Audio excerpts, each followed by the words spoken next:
manitra Sehova Tumbo andria manitra Sehova Tumbo andria manitra Masina voninahitra ho an'ilay mpanjakan-danitra Masina voninahitra ho an'ilay avo indrindra Masina voninahitra Masina voninahitra Sehova Tumbo andria manitra Sehova Tumbo andria manitra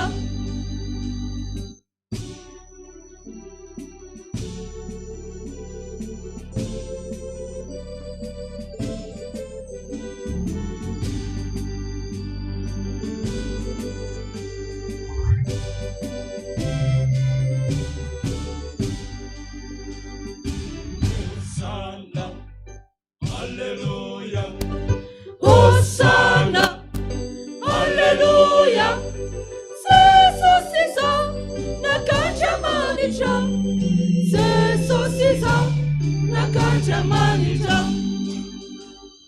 Hosanna, Alleluia, uanilan, sanakiniran.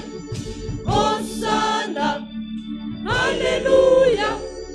Andria manitra mandrakizay Hosanna Alleluia Hosanna Alleluia Jesus Isa nakanja manitra Jesus Isa nakanja manitra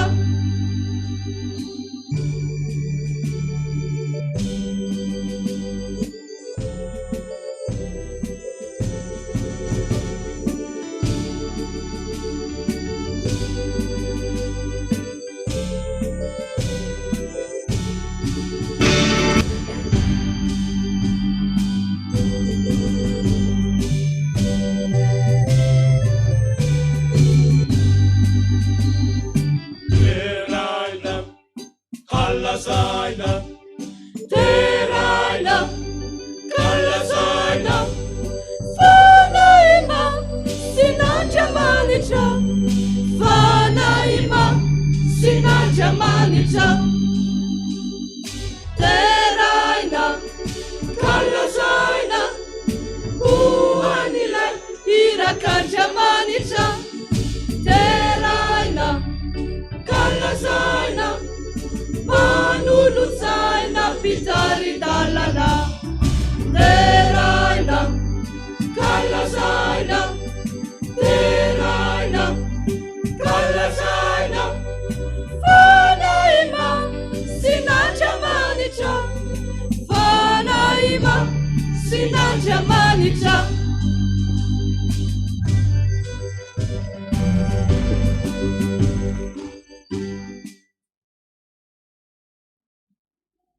Miaraba antsika fiangonana riavana tahak'izao alahady andro n'Andriamanitra izao. Andro lehibe, andro izay anatonantsika n'Andriamanitra hiterahantsika azy. Eto amin'izao toerana izao koa no anaterantsika ny fisaorana. Ny asoavany rehetrarehetra nameno antsika tamin'izay rehetra niainantsika sy izay rehetra nataontsika.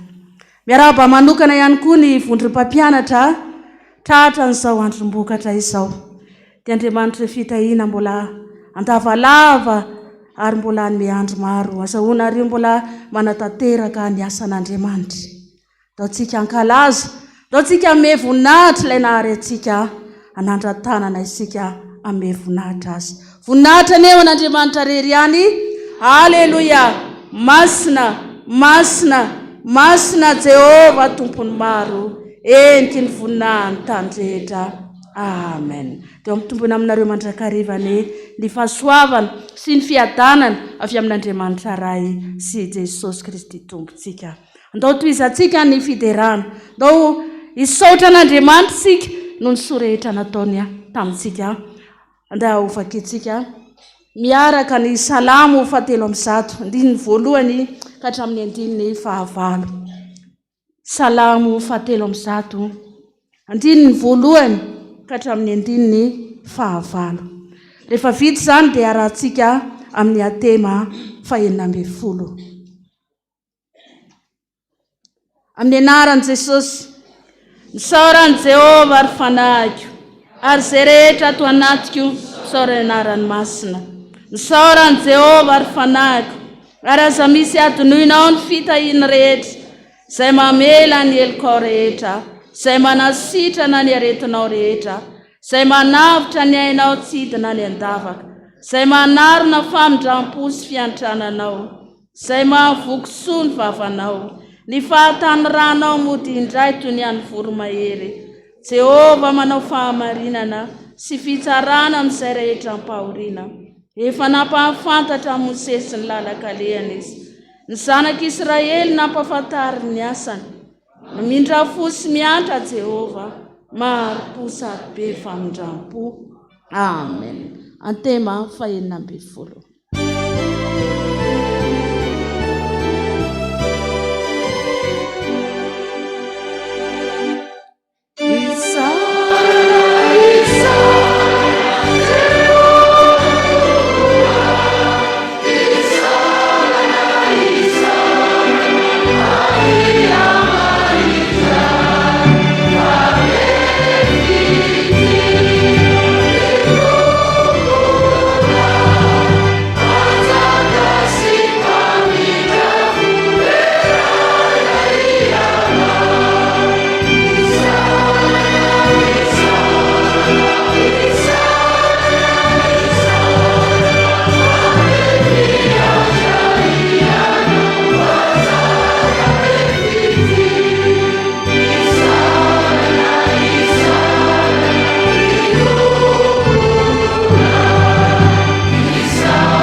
Voninahitra eo anao Andriamanitra.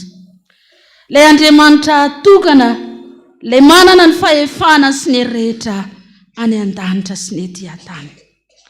mpanjaka ny mpanjaka ianao, Andriamanitra ny Andriamanitra rehetra, tompo ny tompo rehetra, Andriamanitra velona hatrizay ary ilay maharitra mandrakizay.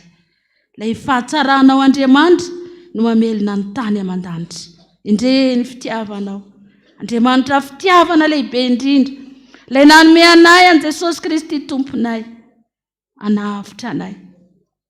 Misaotra betsaka raikao, misaotra Jesosy malala anay tsara indrindra, avitra ny ety ambany masoandro satria manana anao izay. Ary izany navorianay be dia be tahaka izao, tonga hisaotra anao, tonga hankalaza anao, tonga hanome voninahitra anao ny amin'ny soa rehetra nataonao Andriamanitra ho anay zanak'olombelona.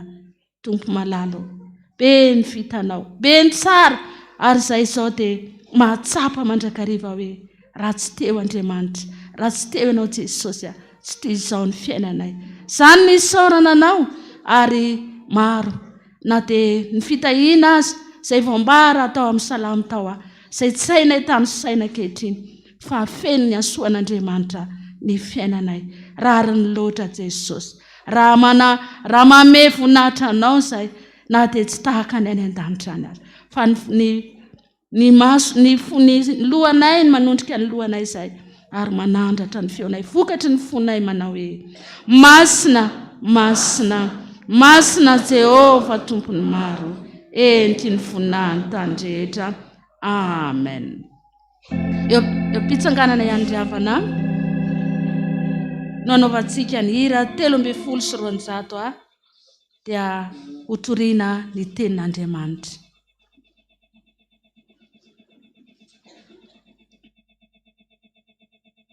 Mangetaeta mila fitsarana, aza-kivy mahareta sentonao ifarana. Andiny voalohany ihany dia hiakatra ny tondra ny tenin'Andriamanitra.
dia mbola hiaraka hivavaka isika tompoko.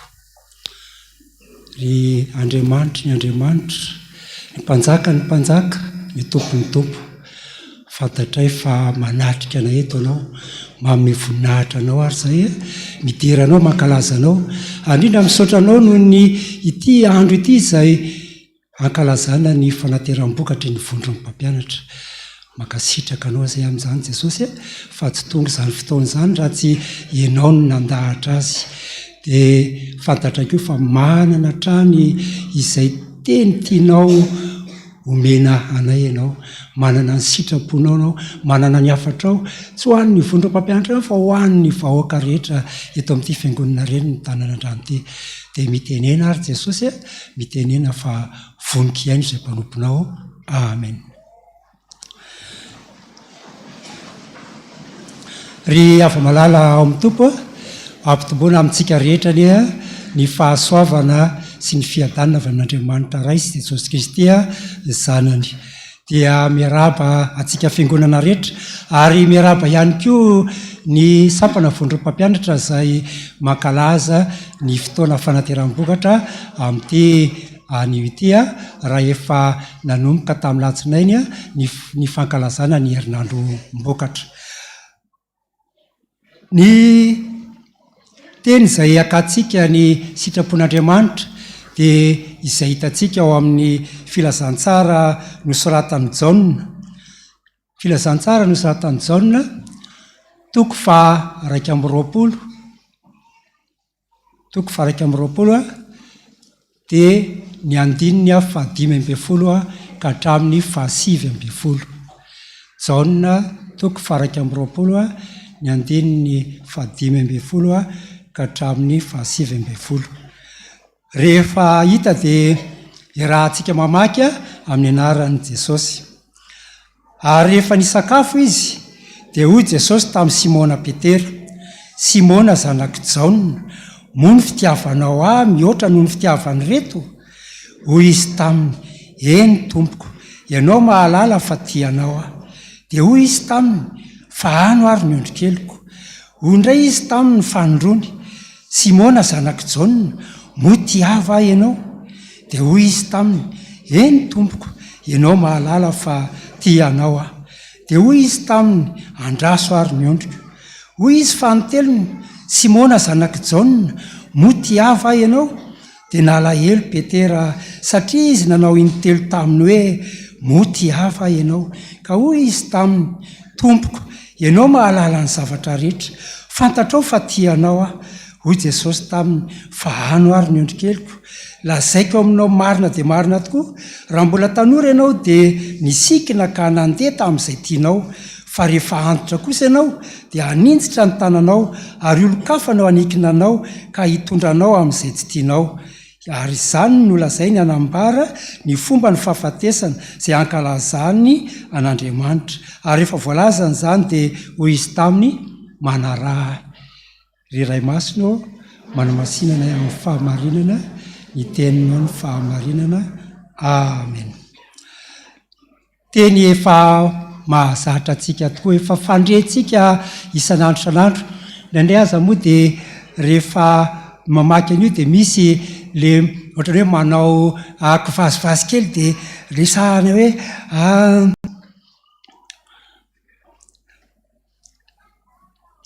Simona zanak'i Jaona, moa ny fitiavanao ahy mihoatra ny fitiavany reto? Hoy izy taminy, eny tompoko, ianao mahalala fa tianao aho. Dia hoy izy taminy, fa ano ary ny ondrikeliko 9. Dia avy eo dia 7 dia 8.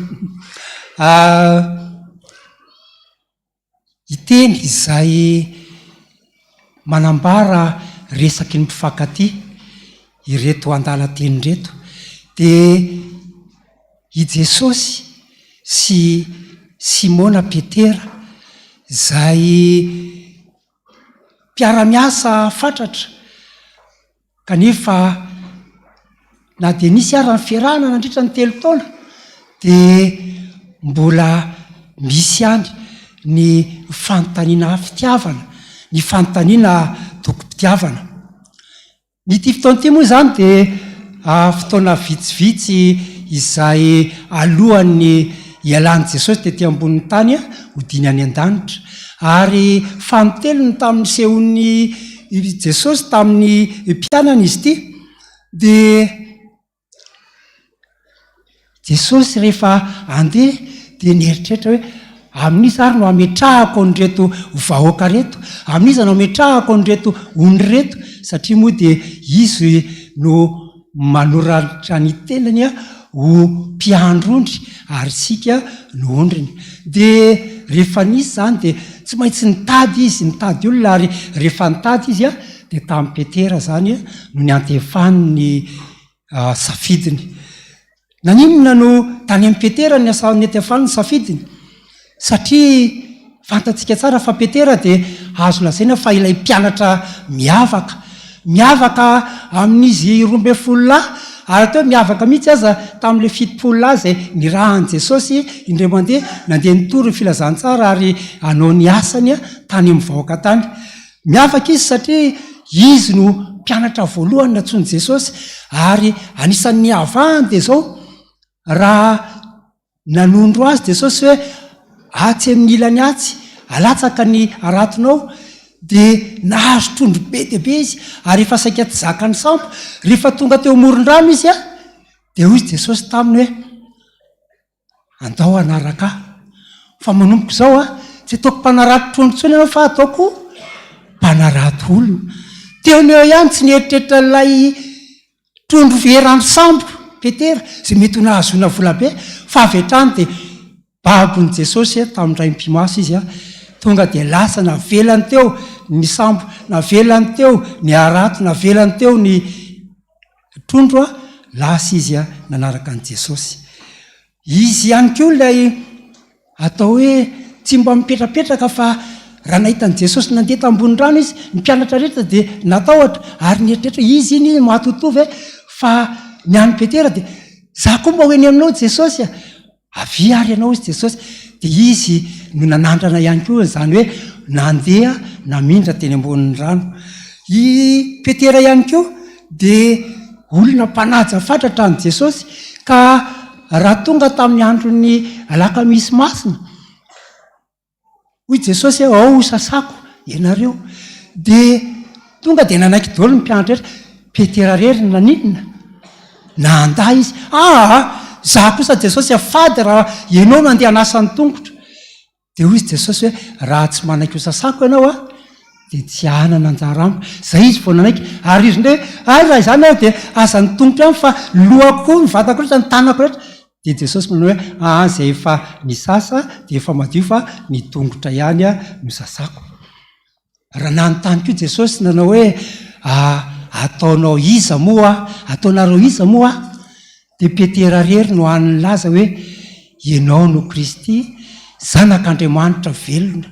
Ary dia nanohina an' Jesosy zany ary tena tsy ianao no lazany fa fanahy masina no nampilaza zany aminao. Izy ihany koa rehefa nitantara Jesosy nanambara hoe zange dia efa kely sisa niarahako aminareo fa tsy maintsy ho faty ahantona amin'ny azo fijaliana. Petera rery tsy nanaiky, za indray Jesosy tsy anaiky ianao ho faty zany fa tsy maintsy hiaro anao ary vonona ho faty ho anao. Ary dia nanao an'izany tokoa izy, fa raha tonga ny miaramila andeha hisambotra an' Jesosy inona nataon'i Petera? Nitsoahany sabany tonga dia nikapainy tamin'ny sabatra ny sofiny malikoa le mpanompo ny sorona be, tapaka le sofina. Fi Jesosy nanao azy hoe ampidiro amin'ny trano ny sabatra ao. Zany io Petera io tsy mba tahaka ny mpianatra rehetra fa tena atao hoe mpianatra niavaka, apôstôly niavaka izy. Dia izay nefa dia mbola tsy ampy an'i Jesosy, ary izay no nahatonga an'ilay resaky mpifankatia. Resaky mpifankatia satria Jesosy dia nanontany an'i Petera hoe moty ava ianao, intelo no nanaovany an'izany. I Petera koa dia namaly an'i Jesosy hovalin'izany hoe tianao angamba amintsika na dia atao hoe ilay tanora lahy sy tanora vavy vao manomboka mifankatia azy, ka misy ilay tanora lahy na ilay tanora vavy manontany an'ilay olontiany hoe moty ava ianao intelo misesy. Mety ho tezitra ihany angamba fa ahoana koa zany fa tena tsy mino mihitsy ve ianao fa teto izay no nitranga intelo. Jesosy no nanontany intelo Petera no namaly. Dia inona no anton'izany? Satria Jesosy dia mila fitiavana tapitrohatra. Ahoana izy mahatsy Petera voalohany? Moa ny fitiavanao mihoatra no ny fitiavany reto. Misy raika folo lahy izy ireo teo, dia nefa i Simona rery no nanontaniana ary dia natao hoe mihoatra ny an'ireo ve ny fitiavanao so dia mitovy amin'ny an'ireo fitiavanao midika zany fa Jesosy dia tsy mila fitiavana tsotsotra, tsy mila fitiavana atao hoe matimaty, fa ny azy tena le fitiavana miredareda. Raha atao amin'ny teny frantsay dia hoe tsy mila fitiavana ordinaire Jesosy fa fitiavana extraordinaire, mihoatra noho ny an'ny rehetra. Ary dia namaly zany i Simona Petera. Nanontany intelo Jesosy, fa maninona ary izy nanontany intelo? Any rehefa le misy ny fanaterana vodiondry dia misy le atao mipikabary hoe manontany toko-pitiavana, satria hoe amin'le voalohany iny zany miredareda fitiavana dia tsy mila anontaniana akory, fa ny anontaniana le fitiavana dia tsy le androany, tsy le rapitso, fa le ho avy le mandrakizay, satria ny fitiavana dia tokony ho lambana koa. Ka ahoana izy tsika malagasy? Faty ny sarahana. dia izay mihitsy koa nitadiavin'i Jesosy tamin'ny Petera nahatonga azy nanontany azy intelo dia nakatoko fatratra zany Jesosy ary satria zava-dehibe koa ilay asa omeny amin'ny Petera rehefa avy eo dia izay no nahatonga azy nanontany intelo fa fantatsika tsara koa nefa fa Petera na dia ilay mpianatra miavaka indrindra azy na dia ilay mpianatra azo lazaina fa tena tian'i Jesosy ary mafana fo mihoatra no mpianatra rehetra dia rehefa ndeha hoentina ho tsarainy Jesosy ka nanontanian'ny olona izy teo an-tokotany ny fitsarana dia inona nataon'i Petera nandahan'i Jesosy intelo izy dia izay fandavan'i Petera any Jesosy intelo izay kosa zany tiany Jesosy fafana ary dia nangizay no mitadiavany fanekeny Petera intelo azy fandavana intelo fafana amin'ilay fanekena intelo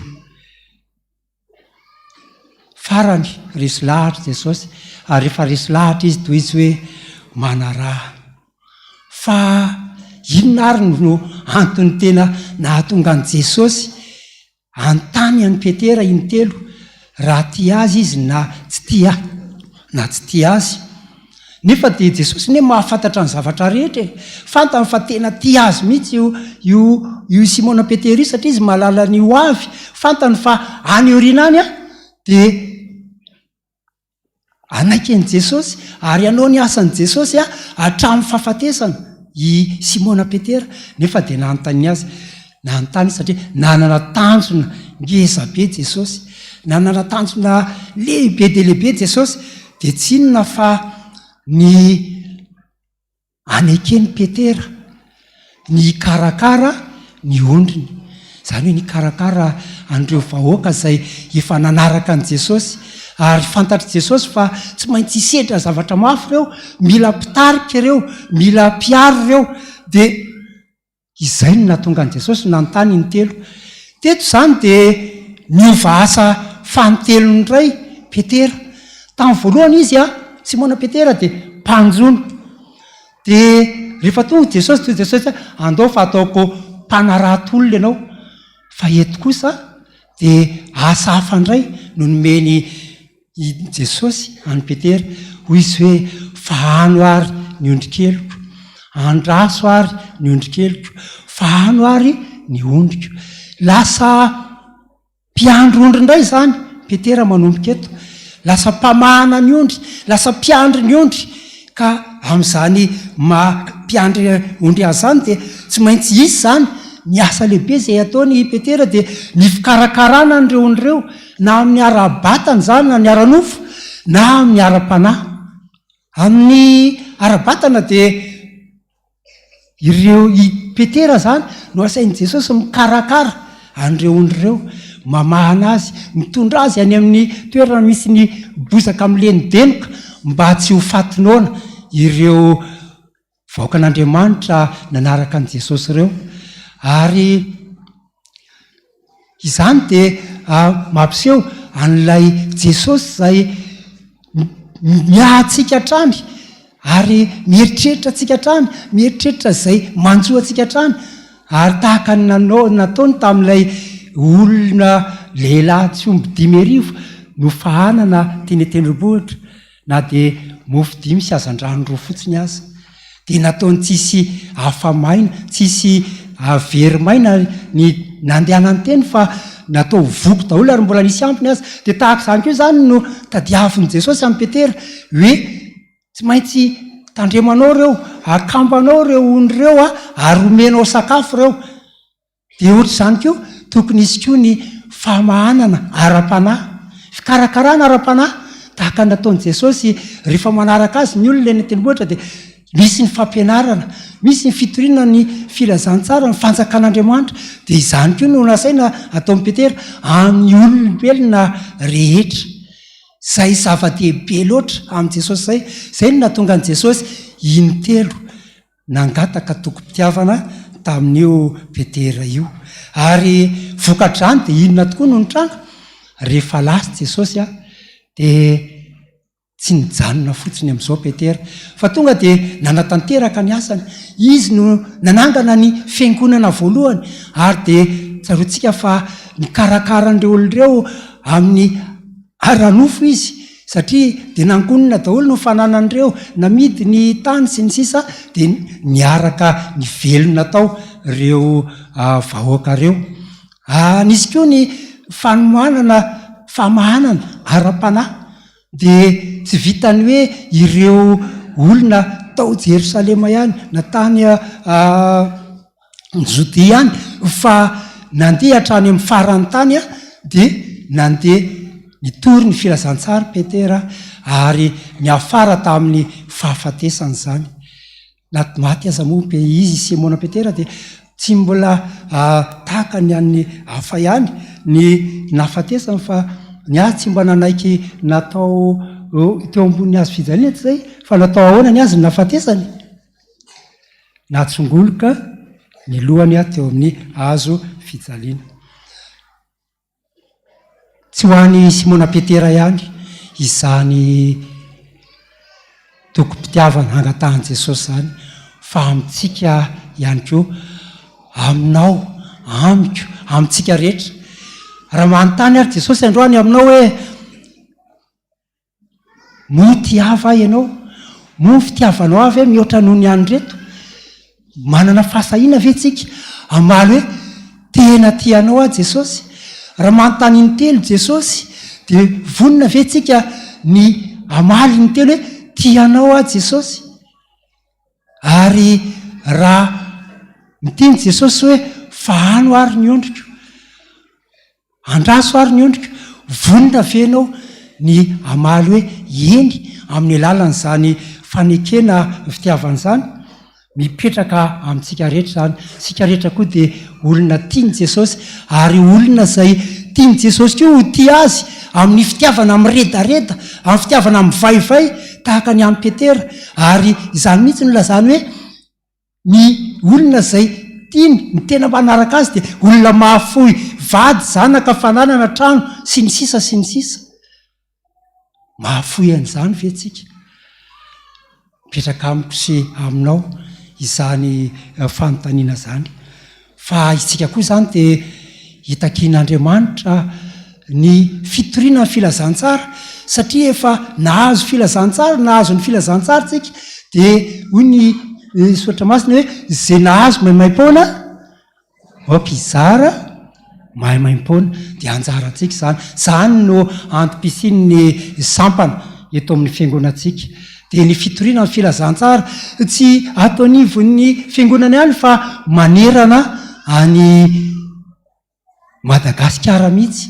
Misy aza moa mety efa tonga hatrany any velany fa isika izay tsy afaka ihany kosa manao zany fitoriana filazantsara zany.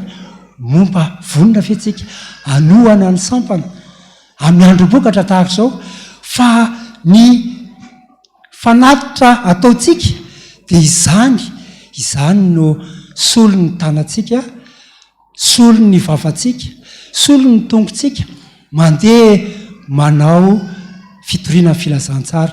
Ary raha ho an'ny vondrom-pampianatra manokana moa dia fantatrareo fa ny vondrom-pampianatra dia anisan'ny atao hoe mba fanomeza-pahasoavana ny meny Jesosy azy dia ny fananganana fiangonana. Noho izany raha izay rehetra fohitsika ho an'ny vondrom-pampianatra dia anisan'ny biriky hoentintsika, anjara biriky hoentintsika amin'izany fananganana ny tranon'Andriamanitra zany. Dia rehefa mandeha tokoa zany ny vondrom-pampianatra dia manao zany asa zany. Ary dia misy fijoroana vavolombelona vetivety izay hodinenina amintsika. Misy mpivady tao tany amin'ny tanàna tao amin'le hoe Mahatsara any lalan'ny Tomasina any. Dia ireo mpivady ireo dia nararikibo be ilay ramatoa ary le rangahy kosa dia tsy mba matory mihitsy amin'ny alina, tsy matory, tsy pizotory satria misy devoly manakotapa manelingelina. Rehefa tonga tao aminy ary zay dia vita ny dinidinika dia natao ny asa. ny asana ramatoa ny asana ranga nampisotroana ny rahan' Jesosy izy mivady avy eo ny diovina ny trano a ndroahana devoly a ary mifafazana ny rahan' Jesosy ny ampitso maraina alahady tonga ny angony izy mivady a dia nanontaniana nahoana toy izy le ramatoa ny teny tamin'le momba mivadiny tena natory tsy isotran'izany rangaho izy fa tamin'ny maraina tsy nahafo tena fa mifoazina manokana mihitsy. Dia misy rangahy anankiray koa fa lehibebe efa mpiangona ao amin'ny Ambodisovika io izy dia miasa manao mpiambina sekoly no ataony. Dia isan-kalina koa io rangahy dia tsy mba matory fa misy devoly manakotaba misy eo amin'ny endrika vehivavy dia le atsotsika hoe fanahy mpanambady dia kotanio fanampanambady foana zany izy kotabainy dia tsy mahita tory. Dia rehefa niasana izy ary nampandrona nandritra ny 3 andro a dia lasa ilay fanahy manambady a nahita tory soamatsara izy ary dia nanapa-kevitra teo izy fa izy mbola somary misotrosotro toka ary mifoaka sigara miala tamin'ny toka izy a miala tamin'ny sigara izy a ary niditra ho mpiomana izy a amin'izao fotoan'izao. Ny fahatelo taoko haingakaingany any ankizy vavy anankiray tokony 12 taona 13 taona teo efa herinandro mahery no nitohana tsy nivoaka dia efa tena narary ando narary kibo efa tsy tafatsangana fa dia rehefa tonga tao amin'ny trano zareo zay dia matory eo ambonitsy eo le zazavavy dia rehefa vita ny tindinika dia nesana nampisotroana ny rahan' Jesosy a dia ny mpitsy tonga nitatitra fa iny aliny iny andry dia vaky ny fivalanana sitrana soamatsara izany ankizy vavy zany. An'Andriamanitra rery ny voninahitra amin'izany rehetra izany ary tsy ny vahoaka izay andehanana ihany no mahazo n'izany valim-bavaka eo ny eo zany fa ny mpanao tafika masina ny mpiatafika ihany koa dia manana valim-bavaka ary mety eo ny eo mihitsy satria Jesosy dia rehefa miteny koa fa tsy ho verimaina tsy akory ny fikelezanareo aina ao amin'ny tompo koa mangataka vetivety a any rahalahy amia mba ho avy aty a anao fijoroana vavolombelona fohy dia fohy a amaranantsika an'izao fampianarana izao.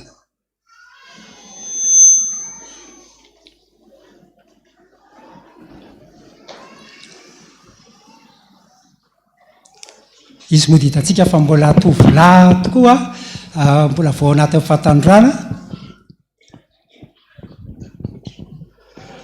Faminarabantsika rehetra amin'ny anaran'i Jesosy Kristy Tompo dia voninahitra ao an'Andriamanitra irery ihany no hijoroana vavolombelona eto. Be da be moa ilay zavatra nataon'Andriamanitra teo amin'ny fiainana dia tsy hita intsony izay hijoroana vavolombelona fa ny farany indrindra ny ainako no tantarako antsika. Dia izay vondrom-pampianatra isam-bolana manao ny antsoina hoe tafika masina tselika. Dia ilay tafika masina tselika izany ohatry hoe fankahirezana sy fanampiana an'ireny fiangonana ny ambanivohitra vao amboarina rehetrarehetra ireny. Dia ny volana mety eo izay dia tany fotsina Antsirabe no nandeha ny haingany sabotsy dia miverina ny alahady. Dia rehefa manao tafika masina ohatran'ireny mantsy dia misy zany ohatra hoe participation alohanao anatin'ny sampana dia na aina zany na vola zany misy miala eo aminao. Dia rehefa andeha ho any tany fotsina Antsirabe zay dia mifahazarako volako rehetra hoentiko aty aposy daholo, izany hoe vola iainako izany mandra-pahatonga amin'ny farany volana dia hoentiko aty aposy. Dia rehefa nandeha amin'izay ny sabotsy dia nandeha zany dia nitaky frelo dia nalohako ny fre anay zandrinay. Dia teny an-dalana teny dia nigote dia nividividy izay zavatra hita rehetrarehetra teny dia tsy nijery an'ilay vola tato aposy mihitsy izany hoe tia mbola iainana mandritra ny farany volana e. Dia nandany. Dia rehefa tonga tany toerana indray dia manao an'ilay varotra fitadiavam-bola ireny ilay fiangonana dia mbola mividy gote dia mividy lasopy dia ohatran'izany. Dia mbola tsy nijery ilay vola ihany. Tonga amin'izay ny sabotsy hariva zany dia hanao fidelana eny an-tsena. Dia andeha hividy rano amin'izay tsapa amin'izay efa manify dia manify le tao am-paosy teo amin'izay vao tonga saina hoe nisy nangarina ary ve mamposiko sa latsaka le vola dia eo amin'izay le mandinika ianao hoe lasaiza ary le vola dia tsy ndraraiko moa le izy fa nandeha ny fiderana dia tao anatin'le fiderana zany dia za mitarika fiderana dia mandio eo ianao dia za mampandiny olona eo zany a ny saiko amin'io atsy amin'le manify atsy any hoe inona zany Andriamanitra ny ainako mandritra mandra-pahatonga ny farany volana io dia atao aloha ty fa asanao ranga dia nandeha ny fiderana dia vita ny fiderana vita daholo ny asa natao rehetrarehetra teo dia mivavaka amin'izay le farany iny zany le mivavaka farany iny dia jereko le vola taty am-paosy efa raviny vitsivitsy any le izy dia ozy ny teniko hoe Jesosy olona aniko atiranga ty fa zay lalany any lalany dia amin'ny herinandro zany tonga dia miaina amin'ny ary 100 tsika dia eny ara dia vita zay dia mifondra maraina ny apitsoniny ny alahady dia sakafo maraina indray dia efa mivoaka indray le izy dia tonga vita ny fivavahana dia misy vokatra dia miakatra ny vomanga dia za vomanga ray miakatra ny mangazo miakatra ny katsaka vidina daholo vidina daholo dia teko hoe efa lany ty dia zay efa tsy maninona dia nasiana ihany taty zany fremody sisany fremody any talàna zany miala eto am-piangonana dia lany le vola vita le izy zay hoa Jesosy lany ty vola ty tsy manana tsony fa zay lalany ihany zany lalana dia nandeha ny latsinainy maraina nandeha ny asa tonga tao am-piasana dia ny asa teo zany dia nampanatsona tany amin'ny birao amin'izay hoe tongavy ianao aty amin'ny birao iamifa ilainy ianao sisy ny tany vola ianao an'izay indray dia efa nangovotra hoe tena androany zany voavoaroaka sady tsisy vola ianao mbola voaroaka ihany ny be dia be fanahina be teo dia nitsofoka tao amin'ny birao moa za dia tonga dia ny directeur ny usine zany ny tao dia ny directeur ressources humaines dia ny chef hiérarchique zany teo daholo dia sady misalasala ihany ny raba dia nanato ny petra ozy izy dia zao iami ozy izy tena afa-po tanteraka ozy izy zay amin'ny asanao tena nisy zavatra sarotra be ozy izy nampanaovina ianao nefa tavoakanao à la perfection le izy tena makasitraka anao ozy izy zay tena misaotra fa élément clé mihitsy ianao ozy izy ho an'ity orinasa tsika ty fa faly tsy nateny tsony ay misaotra tompoko misaotra tompo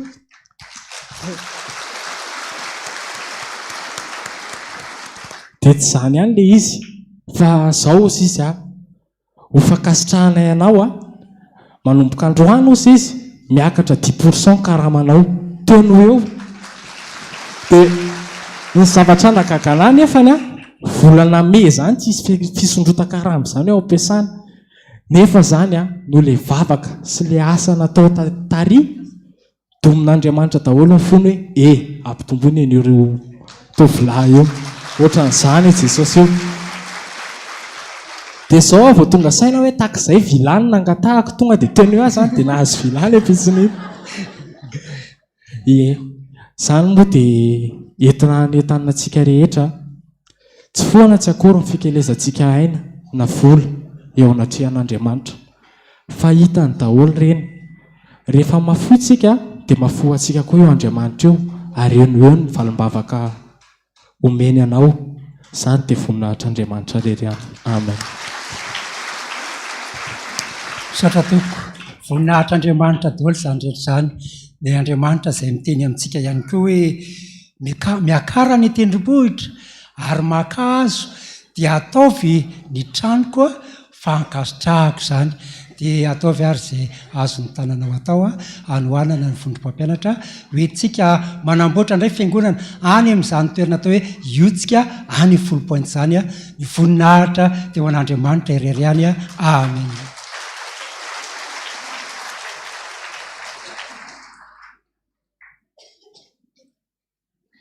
Sotra azitsika riavana any amin'izany tenin'Andriamanitra izany. Jesosy moa dia araka ny teny teo hoe niangavy an'i Petera niangavy an'i Petera izy hoe fahano ary ny ondrika. Zao misy tenin'Andriamanitra hoe ny aniko izy ny Jesosy dia ny mahavita ny asako sy ny manao ny sitrapoko. Tsy tanteraka tsika riavana na ny fahatanteran'izany asa izany. Mety ilaza ngambe na hoe zangam-piandry zany etsy sampany za mpivavaka tsotra ihany fa zao hoe mba laza tamin'ny hatsaran'i Jesosy tamin'ny namanao va ianao aratsy zany ihany fa hoe mba nanana toe-panahy mendrika teo anatrehan'ny olona va ianao teo anatrehan'ny mpiaramonina teo amin'ny mpiarabelona mba nahazahoanao ny tory ny tenanao fa ny Jesosy ianao ataontsika ifona amin'Andriamanitra eo amin'izay rehetra mbola tsy mahatateraka atsika eo amin'izany toe-panahy eny eo amin'ny fiainantsika miaraka amin'ny olona zany mbola tsy taterakatsika hitory an Jesosy andao ifona amin'Andriamanitra tsika ataontsika nira 5:7 ory Jesosy mifaly ny foko raha lavitra anao tsy ka mangataka indrindra re aho ary mifona aminao hitsangantsika andiny voalohany ihany samy hitondra ny tenantsika rehetra eo amin'izay rehetra sapanao hoe disy tokoa Jesosy tamin'izao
Jesosy malalanay fantatray fa ianao no Andriamanitra ivavahanay reharenay tokoa ianao Andriamanitra nefa ndraindray izay Jesosy raha nilaza ianao hoe ataovy mpianatro ny firenena rehetra ndraindray izay Jesosy no mampihidy ny varavarany lanitra eo anatrehan'ny olona maro ny tsy mbola fahatanteranay Jesosy mbola maro ny ady eo amin'ny fanarananao meloko mandrakariva indrindra fa ny fo Jesosy mbola maro ny mbola manahaka izao tontolo izao ary mbola manao ny fanao izao tontolo izao asay tsy mbola tena mijoro vavolombelona fa tena an'Andriamanitra izay ndraindray ny fombanay no tsy azahoan'ny olona ny fanjakany lanitra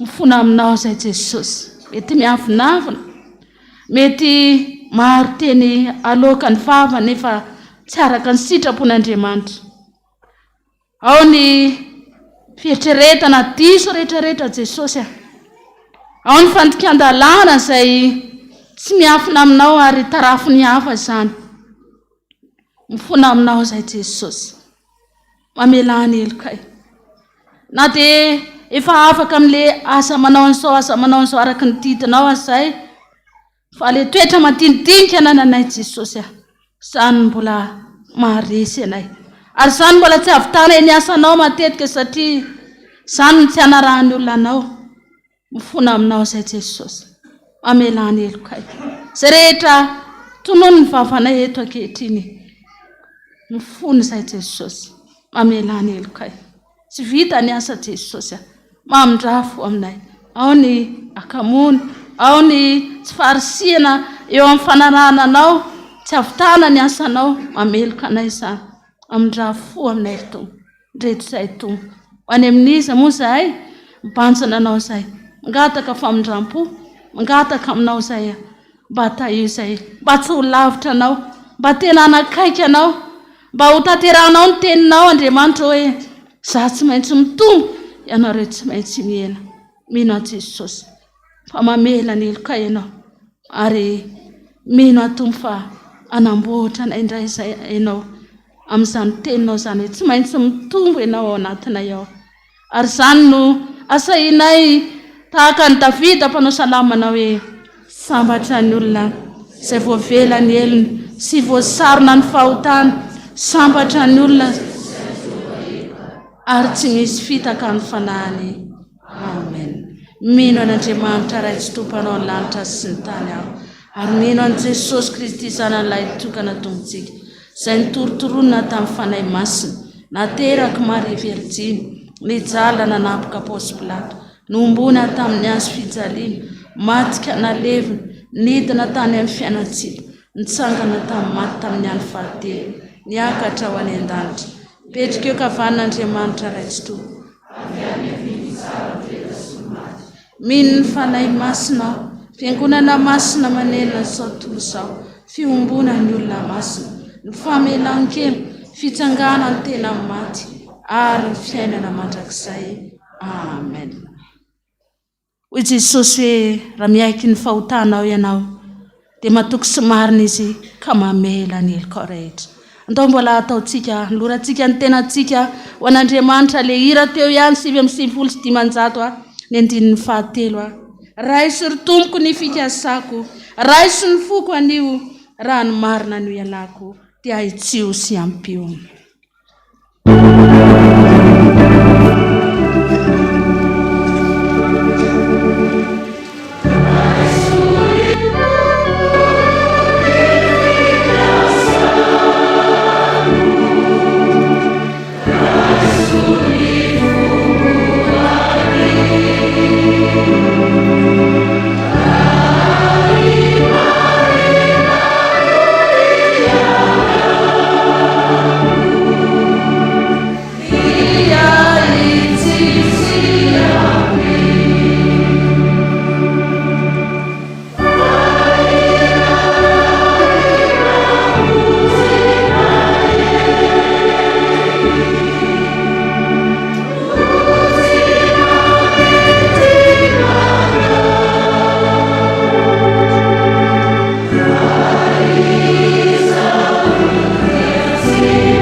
Ary amirapiratra mihoatra ny lavitra mitatovonana ny andro anao tompony anniversaire androany azy zany ny tenin'Andriamanitra rabany ianao tonga eto ankehitriny inareo mpianatra enina telopolo menata mianaka nanoratra ny anarany ity ho voninahitra Andriamanitra ka dia amirapiratra koatra ny fiainanao manomboka androany. Dia ovakiko amin'ny anaran'i Jesosy ny anaranareo tsirairay avy dia noho tsara nefa mamirapiratra ny an-danitra ny mandrakizay. Amin'ny anaran'i Jesosy. Rasoa noro ary midera bakovololona sy ny zafikeliny. Andriana Solika antenaina ambintso 12 taona. Ratsimba zafy urbaine Nivon 20 taona. Rakotondra zafy toky antenaina. Rasoa CN Bertine 7 taona arabaina manokana ianao ary manora raha tonga anjato mika sy andriamanana nanjatiana marika 7 taona mariazy. Raha tonga ranto Charles 20 taona. Raha andrian manolotso fonenana ianteerana 20 taona. Raha voasolo Joseline 13 taona mangataka vavaka ny ekonana. Raha mandandrabe Joshua Times 10 jona. Raha zana miso Angeline tamin'ny 25 jona. Raha mivoary manana Zoliniso andeha mpitiavam-boa vonjy ny antsa tamin'ny 5 jona valim-panadinana. Andriana Arivelo andrian'ny Aina Fabrice tamin'ny 12 jona hira miankina aminao. Tantely Riboro Sylvia tamin'ny 20 jona hira apetrako aminao. Rasoary Manantenatsoa Bertina 70 taona mangataka ny hira FFM 7. Ramananjanahary Mamsoa tamin'ny 20 jona. Rasolo Foarson nantenaina Fetirimanana 10 taona. Rabe Mananjara Mirantina. Rate Finjanahary Arvony Tolotriniaina Sirakoto Malala Sitraka Neldera Rotona mariage. Rakoto Arso Onjaniaina 20 taona tamin'ny 7 jona. Rasolo Manandimby Fitahihana 10 taona tamin'ny 14 jona. Randriamora Nanjaina 17 taona tamin'ny 20 jona. Randrianarjona Rotstina tamin'ny 20 jona. Raharsendra Malala Nirina tamin'ny 13 jona. Randriamampisoa Nanjorony Fetra. Randriana Arivelo Daniel tamin'ny 20 jona. Raharjona Eva Grasa 20 jona. Ramarikotsiraka Lalaondi tamin'ny 13 jona. Solohery Victor tamin'ny 12 jona. Rakoto Malala Fanomezatsoa JM Siravoana Solo mariage. Rakoto René Dinostive tamin'ny 17 jona mangataka fahendrena Vatsaza meny anao zany. Rakoto René Guy Andrianiana mangataka fahendrena tafita amin'ny fianarana Iverny Vavaka Tongavasoa. Ramely Arsoa Malalatina Sendra Razer Manana Rebeka. Dia izao ny famemezana tsara indrindra men'Andriamanitra anao amin'izao fetinao izao androany dia mangataka anao sorato anatin'ny fonao zany. Zany teny famemezana tsara indrindra zany apraiso amin'ilay firabananao tao dia ao amin'ny Exodosy 3:30. Exodosy 33:19. Fa eo kosa Jehova izao ampandahalo ny fahatsarana rehetra eo anatrehanao. Dia mangataka antsika hitsangana hivavaka ho an'ireo olondireo izay nanoratra ny anarany.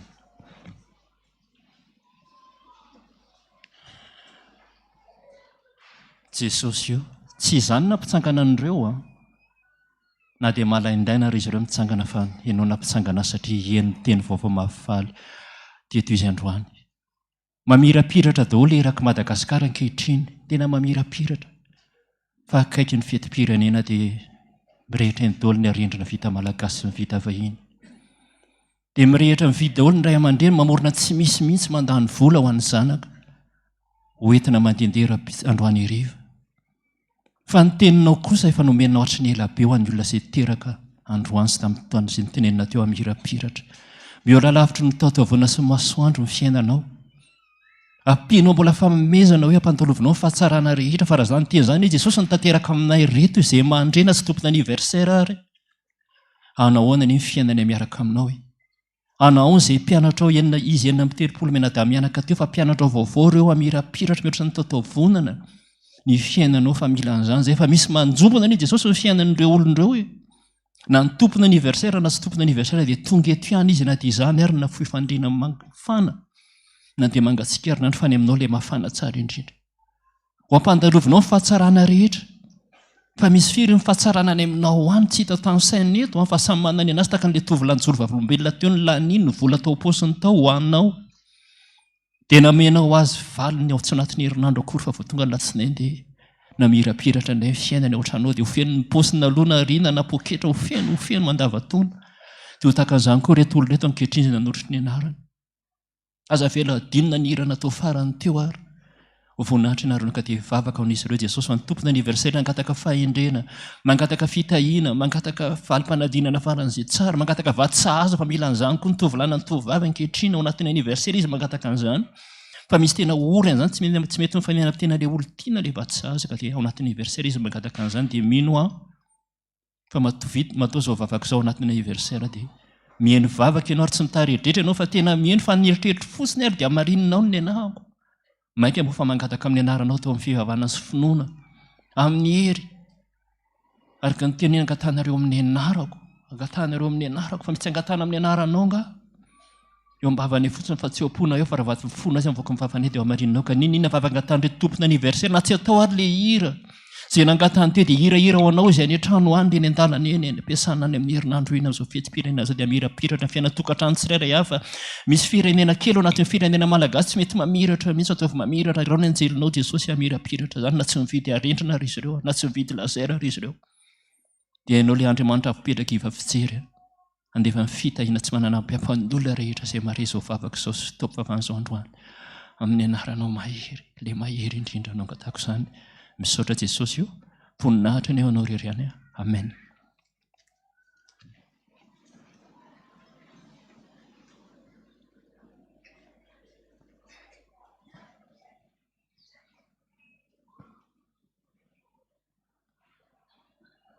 dia faly miarabantsika rehetra amin'ny anaran'i Jesosy. Tonga ny 10 minitra ny sekoly alahady manasa antsika rehetra sekoly alahady na mpianatra na diakona na mpampianatra iara hitsangana nanao ny hira 900 andiny ny faharoa ihany ry Jesosy mitenena araky ny fombanao.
Zany ny hiranay mitenena araky ny fombanao fa voninkainanao zahay. Misaotra Jesosy amen.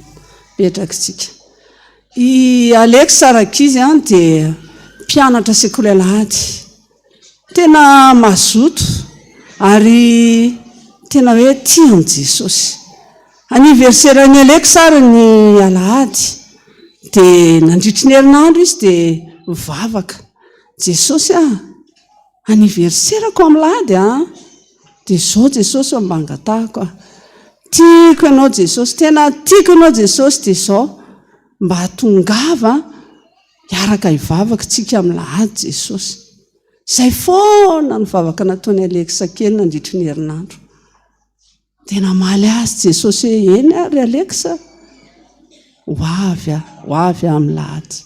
Dia faly fa ho avy Jesosy hiaraka amin'ny Alexa ankalaza ny anniversaire ao am-piangonana. Tonga ny alahady dia tonga maraina be Alexa dia nakatoerana izy dia nasiany akanjo ba koa teo akaikiny izany satria hoe ataony toerany Jesosy. Dia tonga ny ankizy kely ray malotoloto, misy olona nga eto? Misy olona eo ozy Alexa. Tsy nahazo toerana izy izany. Tonga indray ny tovolahy tsara tarehy, misy olona nga eto? Misy olona eto tompoko. Tsy nahazo toerana koa izy izany. Tonga ny rangahy fotsy volo, misy olona veto? Misy olona eto. Tonga ny be voky, misy olona eto. Tonga ny taiza kely, misy olona eo. Nandeha ny fitaovam-pivavahana. Tsisy intsony ny olona nanontany toerana. Ny rava ihany ny fotoana. Tsisy olona mipetraka teo fa ny akanjo-bahany Alexa. Rehefa tonga tany an-trano Alexa Arakizy dia tonga ny hariva dia nitomany izy sady mivavaka. Jesosy ianao kosa aloha mandainga, ianao miteny hoe tia anahy Jesosy, fanaiky eo any ianao nefa Jesosy tsy tonga ianao. Tena maly Jesosy Arakizy hoe tena tonga fa zao ianao tsy nandray ahy. Tsy tonga teo izany ianao Jesosy zao ny tonga teo ankizy lahy kely maloto kely dia zao daholo misy antitra be zao zany ny teo fa tsy teo ianao. Teo aho Jesosy fa jereo ange ozy Jesosy fa mpandainga ianao jereo ozy izy eo amin'ny Jakoba ao amin'ny Jaona voaloha toko faefatra andimy faharoapolo dia hitanao ateo ny jaona voalohany raha izy miainga any amin'ny faran'ny baiboly tsika apokalipsy dia joda dia misy jaona fahatelo faharoa dia jaona voalohany any amin'ny faran'ny baiboly zany tsika mamadika mahita ny jaona voaloha toko faefatra andimy faharoapolo dia vakina amin'ny anaran'i Jesosy miadana manao hoe raha misy manao hoe tian'Andriamanitra aho nefa makahala ny rahalany dia mpandainy izy fa izay tsy tia ny rahalany izay hitany ataony ahoana ny fitian'Andriamanitra izay tsy hitany. Rakizy Jesosy miseho amin'ny endrika maro samihafa. Jesosy kay miseho amin'ireny endriky ny ankizy malotoloto, miseho amin'ny endriky ny antitra be indraindray, miseho amin'ny endriky ny manja be indraindray, dia nefany na ilikilika Alexa daholo ny rehetrarehetra ireny dia hoy Jesosy hoe mpandaingitsika raha ny rahalahy hita amin'ny masontsika ary tsy tiantsika ataontsika ahoana ny fitian'Andriamanitra. Faharoa koa rakizy kay koa izay tsy tiany Jesosy koa ty réservation de place ty aty am-piangonana any amin'ny fety rakizy manao an'izany fa atao am-piangonana rehefa misy toerana malalaka dia aleo hipetrahany ankizy dia aza mandainga antsona ary anatrehan'i Jesosy fa rehefa tian'i Jesosy dia tian'ny rahalahiny. Voninahitra ny ho an'Andriamanitra rery any. Amen.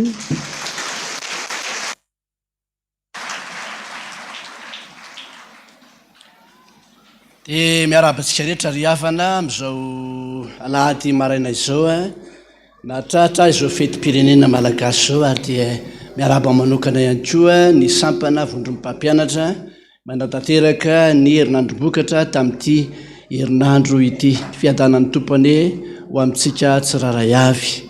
Rehefa avy dia hanao rakitra tsika, hanao fanatitra ho fanohanana azy ireo sady ho fampandrosoana ny asa eto amin'ny fiangonana ihany koa.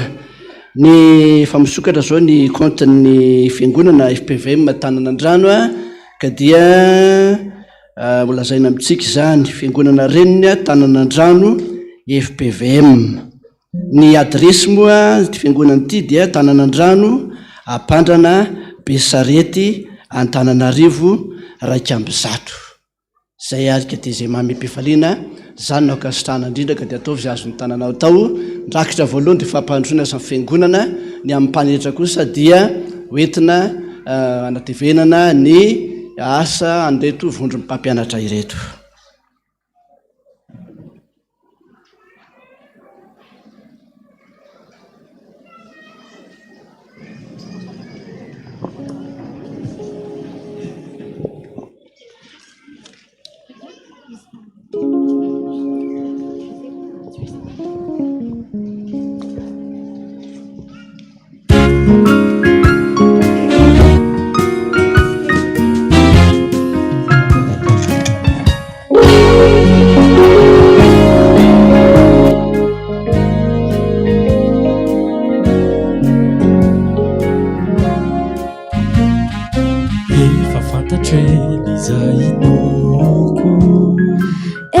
Tiku ela kati fuikyu izy ririno Andriamanitra mikyu tehinay toko fa tsy nindramikyu Andriamanitra parifatsinoary Andriamanitra tsy novidina Andriamanitra mbanao fa tsy mba natao mpamorona n'izao tontolo izao.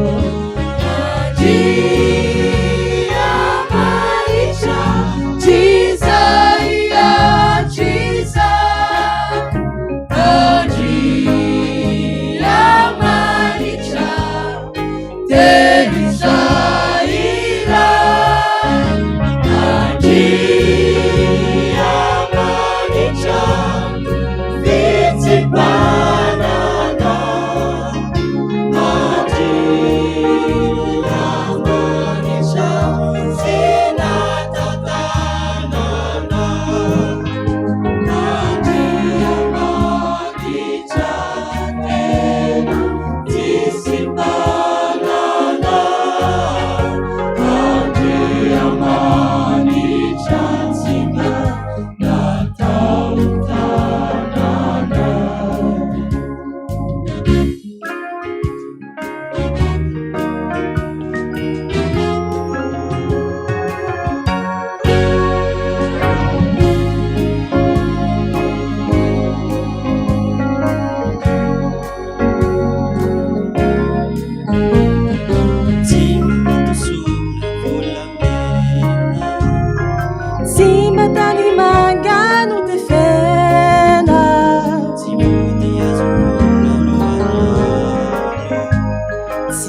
Andriamanitranano agano Andriamanitranano ny fisiany amin'ny olonazay no vidiny tsy noforony tsainana eritreritra fa tena loharano keritra Andriamanitra Cisaia Cisa Andriamanitra teny Zaira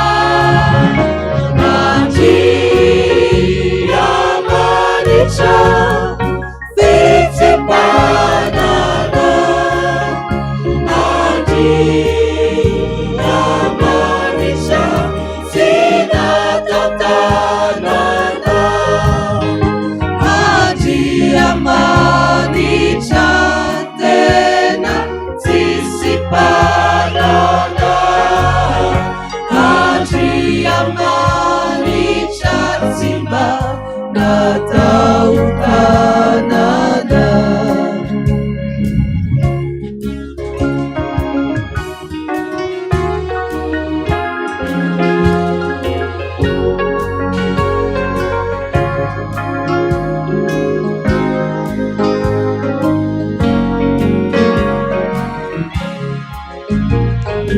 Izy Andriamanitra antorako Izy nadefany fivavako Mamaly ahy tsy misalasala Ilay miantso ahy hoe malala Lahatra dia tany ka hatrany andanitra Ny vagaga ny tsy mba hita faritra Tompo ny tompo mpanjaka ny mpanjaka Lay any tokan'Andriamanitra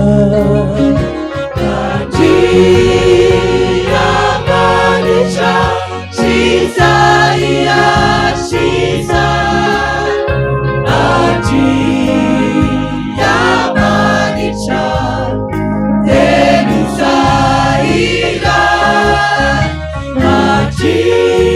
Andriamanitra fitsimbanana Andriamanitra sinatatanana Andriamanitra tena tsisipanana Andriamanitra tsimba natao tanana Andriamanitra Cisaia Cisai Andriamanitra teny Zaira Andriamanitra fitsimbanana Andriamanitra sinatao tanana Andriamanitra Cisaia Cisai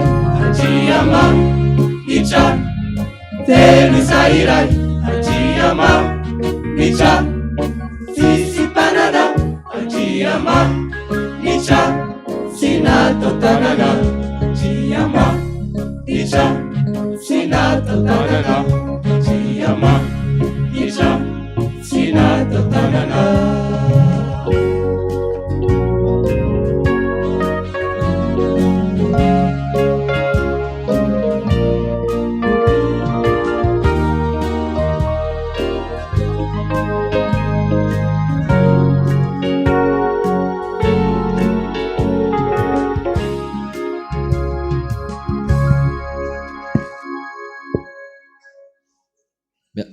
Miarabantsika rehetra amin'ny anaran'ny Jesosy Kristy Tompo tratran'ity andro alahady maraina ity indray. Miaraba ihany koa amin'ny sampana vondron'ny mpampianatra tratranay izao fanateram-bokatra anio izao. Tonga amin'ny fotoana ilazana ny rarahan'ny fiangonana isika, ampatsahivana amin'ny fiangonana fa andro any alahady 5 Jona dia nivaky tenintsika dia salamo fa 3:20. Misy aniversera anankiray ity tsy voavaky teo Rabenary Amefy Koloina aniversera adiny teo zany tsy voavaky tara angamba avy amin'ny vondron'ny mpampianatra ihany androany alahady 5 jona dia fanateram-bokatry ny vondrom-pampianatra amin'ny 7 sy amin'ny 10 ora ny vola azo amin'izany dia hoentina anampiana ny fiangonana iotsika 10 pointy amin'ny fananganana ny fiangonana vaovao.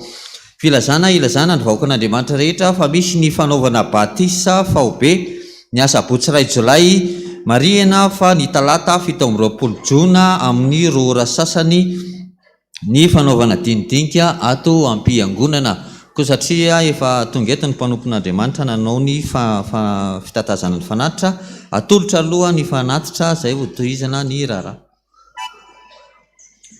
Sanganantsika anotra zany fanatitra zany amin'ny raha hoe tiako loatra.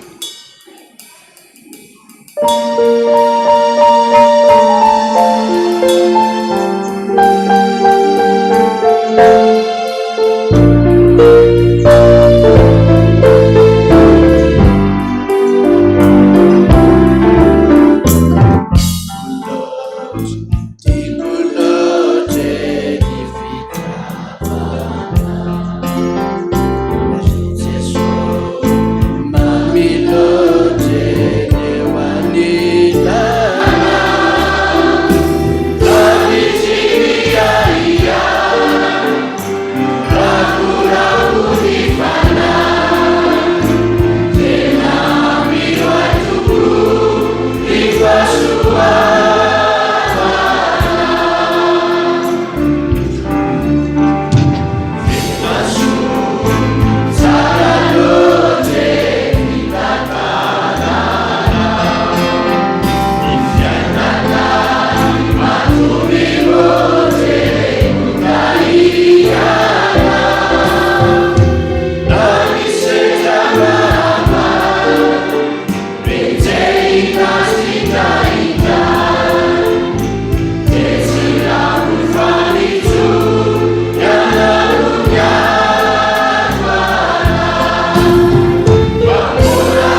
misaotra jesosy zay ny vitany tananay engany mba hakasitraka an'izany ianao a fa tena vokatry ny fonay tokoa zany mba ho anitrakasitrahana fanaty mpisaorana fanaty mpiterahana fanatitra noho ny ota azy satria tsy misy olombela tanteraka na adiray azy misaotra jesosy voninahitra neo an'Andriamanitra irery aleloia masina masina masina Jehova tompony maro eniky ny voninahy ny tany rehetra amen petraka ny fiangonana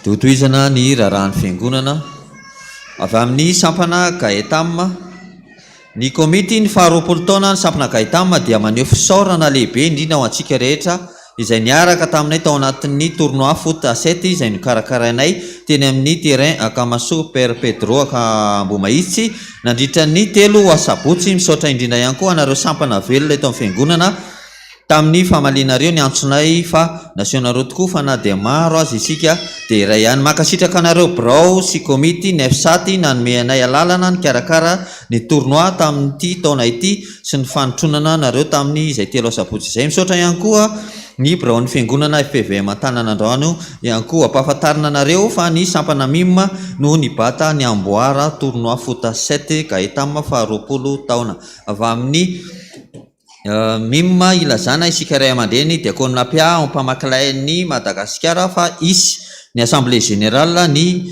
9 jolay 2023 zao amin'ny roa sasany eto amin'ny fiangonantsika manantena ny fahatongavantsika rehetra fa zavatra maro no hotapahana indrindra ny momba ny fanabeazana sy ny fitaizana ireo zanantsika ireo avy amin'ny F7 ireto avy indray ireo sampana manana anjara amin'ny fanadiovana ny fiangonana RDC ny sabotsy 2 jolay amin'ny 9 sasany maraina ny sampana fanantenana ny sampana tabita ny sampana fefy no manadio ny fiangonana izany atao amin'ny RDC amin'ny sabotsy 2 jolay avy amin'ny sekoly alahady mianatra ny sa aorinan'ny fitaovam-pivavahana amin'ny 7 ora manao fanadinana ireo mpianatra tsy mbola nahavita zany assemblée générale extraordinaire anio aorian'ny fampianarana ko antsona ny mpampianatra sy ny diakonina pia ny brao anatrika izany fizarana valosoa ny alahady 19 sy ny 13 jolay ho avy izao ny sa dia manao fisaorana antsika fiangonana tamin'ny fanohanana azy tamin'ny vokatra ny 12 May lasa teo izany dia nahazahoana vola 8,284,100 ariary izay mitsinjara toy izao 6,546,800 ariary rakitry ny fiangonana 1,737,300 ariary avy amin'ny mpampianatra sy ny mpianatra sekoly alahady filazana antsona ny diakonina ao anatin'ny voameran'ny fananana rehetra ho tonga aty am-piangonana ny talata 17 jona amin'ny 9 ora maraina anao ny inventaire isika filazana ilazana ny vahoakan'Andriamanitra rehetra fa ny alarobia 17 jona ny fisotroana rano Jesosy kosami miomana amin'izany mitondra vera AGT avy amin'ny sampana fanantenana ilazana isika fiangonana fa mifarana amin'ny herinandro ity ny fisoratana anarana fifananana kidstalka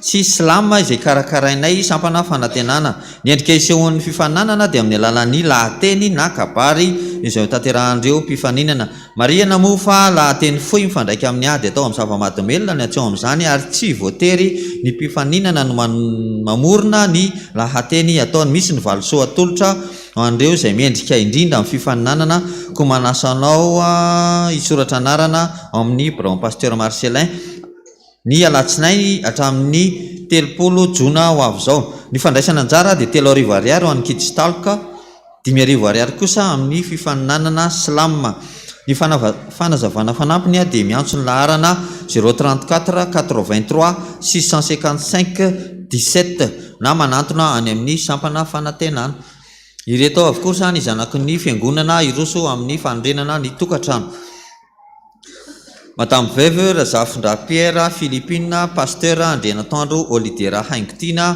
mianata avy andaniny Andriamatoa Ranaivoaso Josoa mivady mianata avy ankilany dia faly manasanareo amin'ny fanamasinana ny fanamadininy zanany zandriny Raoely Arzao Andrianatoandro sy Rantamalala Vola Elizabeth izany dia atao ny asabotsy 9 Jolay amin'ny 12 ora eto amin'ny fiangonantsika. Andriamatoa Ratovao Miljaona Prospera mivady Ramatoa Ravelonataondro Jacqueline Andriamatoa Ratsimandefitra Rivo mivady andaniny Andriamatoa Rabetoandro Ramatoa Lalao Malala Nolette ankilany dia faly mampandrianareo fanamasinana ny fanambadininy zafiny ny zanany Ratsimandefitra Mioramanitra sy Rabe Manantsoa Vahitsiniaina Kiadyso fanekena izay atao ny asabotsy 2 Jolay amin'ny 12 ora eto amin'ny fiangonantsika ihany. Andriamatoa Ramanantseheno Jean Raymond mivady Ramatoa Ramanantseheno Nicole Patricia andaniny Ramatoa Razafy Arso Pauline ankilany dia faly manasanareo anatrika ny fanamasinana ny fanamadininy zafiny ny zanany Randriamangason Jean Fredy sy Rabe Silofo Miobso Faniry izay atao ny asabotsy 9 Jolay amin'ny 12 ora eto amin'ny fiangonana Taninanandrano Ampandrana ihany. Raha misy mahita ny tsy mahamety ny fanamasinana ny fanambadiana ny ray amin'ireo fanambadiana dia aoka izy ampilaza melohany ray aman-dreny mpitandrana filazana manjo amin'ny finoana fitsanganany tena maty no ampandrenesana ianareo ny fodimandriny Raoly Jean Claude rehefa ny zoma 13 Jona rehefa nivahiny 17 taona teto tany hoy ny zanany ny zafiny ny fianakaviana manontolo izay soloany Randria Makarivo Henri tena ny nofiny dia hialao amin'ny tranony 2p67 lazaina Avaradrano ny alatsinainy 20 Jona amin'ny 2 ora tolakandro ary hoentina amin'ny fanomezam-boninahitra an'Andriamanitra amin'ny FJKM Ranivo Martura alohan'ny ametrahana azy ao amin'ny fahasandrazany ao lazaina ihany. Andriamanitra tompon'ny fampinonana ny ampinona ny fianakaviana tramanjo. Tindray ny fararakitra voaray androany avy amin'ny tompo vavy Razaka Voniary Tantely Angelina Roala Ariary. Ireto indray ny voady voaray atao amin'ny Pasteur Marcelin vakina amin'ny anaran'i Jesosy ihany makasitraka Jesosy fa mamindra fotanteraka aminay ianao indreto ny ampahany tamin'ny karamako ho fampandrosoana ny fanjakanao ary ampitony ny fahatezeranao aminay vola 550,000 francs na 110,000 ariary dia tozay ny rarahan'ny fiangonana ny voninahitra amin'izany dia ho an'Andriamanitra irery ihany. Amen.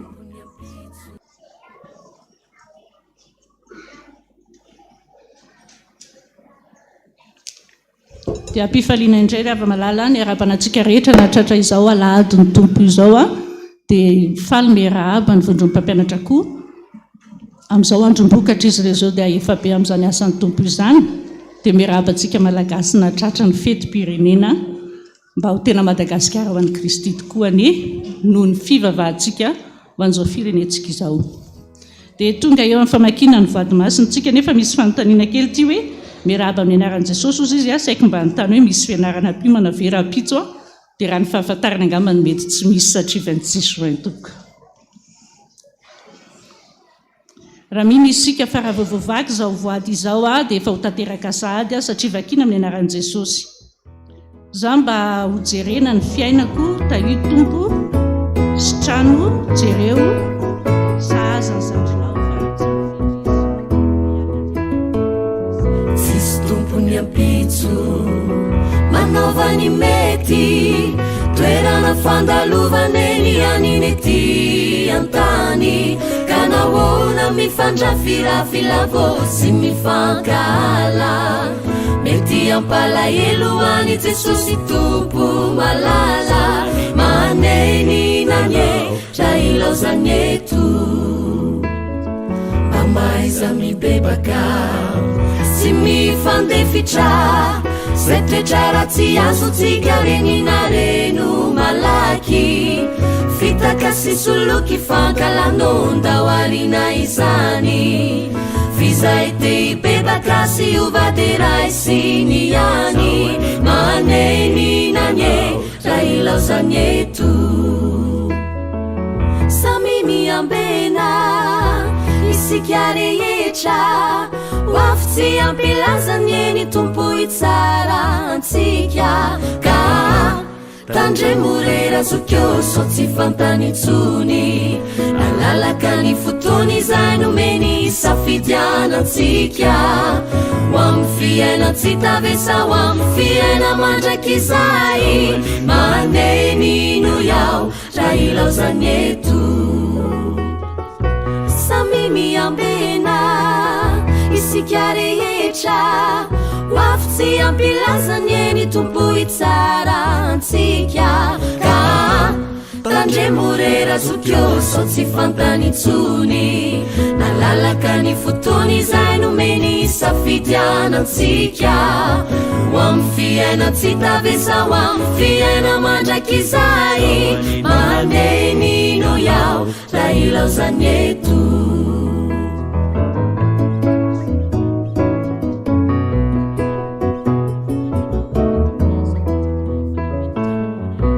manaovany mety isika rehetra ny fiainana an-tany komba misy fetra ararao tiany tana mitsotra sy feo miantso malefaka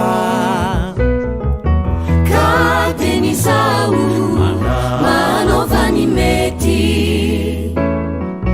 manaovany mety isika rehetra ny fiainana an-tany komba misy fetra koararao tiany tana mitsotra sy feo miantso malefaka ka tenizao manaovany mety raha misy fanamboarana tianao atao dia afaka manantona ny tompona andraikitra salamo fahareto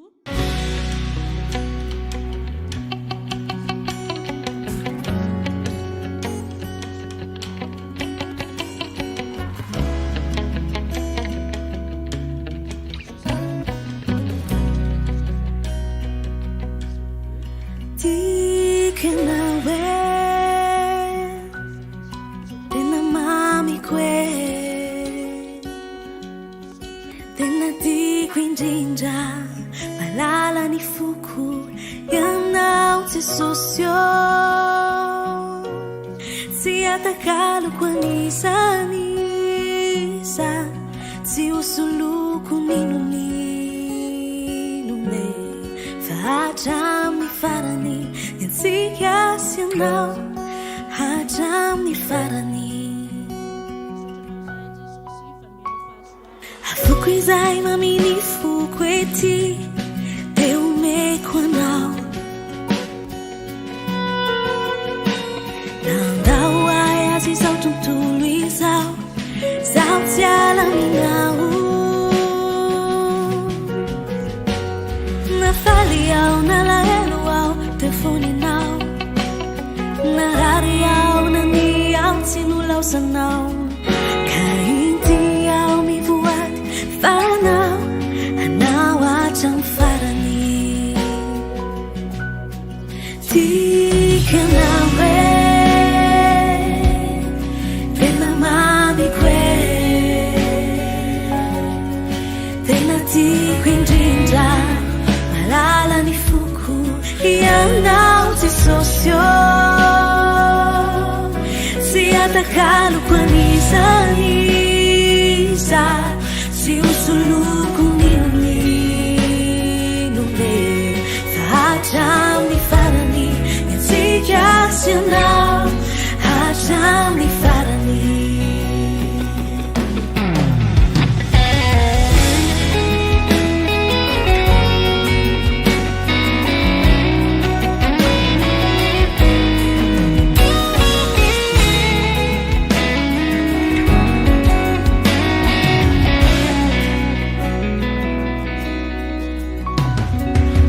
izay maminy foko ety de omeko anao nandao ay azy izao tontolo izao zaho tsy alaminao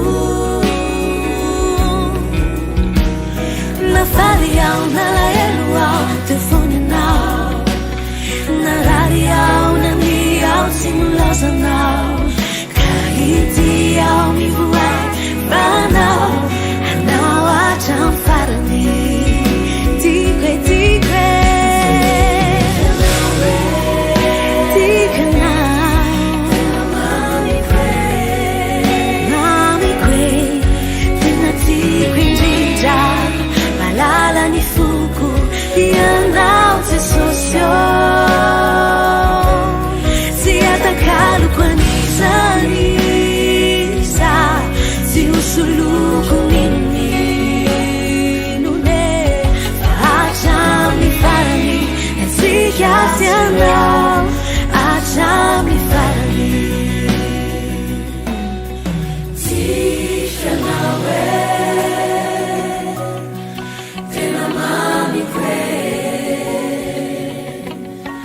tena tikijindra malala ny foko yanao jesosy siatakalo kanizany sihosoloko nenony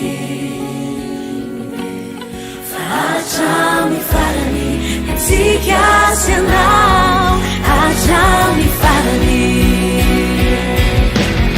siatakalo kanizany za sihosoloko nenony none hatramy farany etsika sianao hatramy farany hatramy farany etsika sianao hatramy farany hatramy farany etsika sianao hatramy farany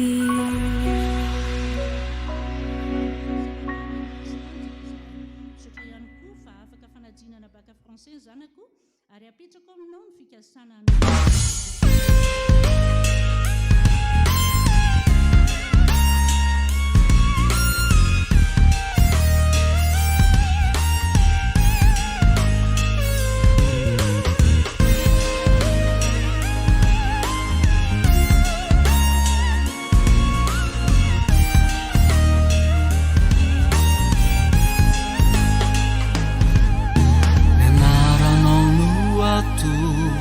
udirainay lalanda asandratro isanandro tsy ho afaka toamba fa fantatra ihany fa malahelo ianao raha tsy voakarakary ilay tempolinao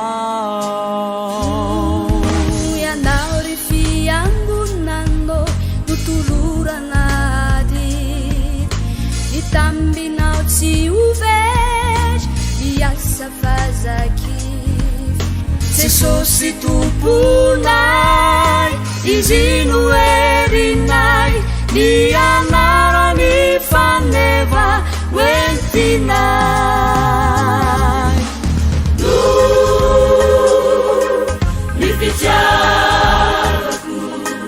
ny fitiavako ny trano n'Andriamanitro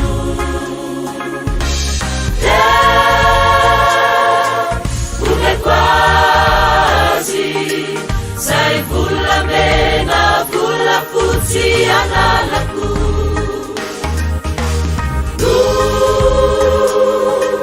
ny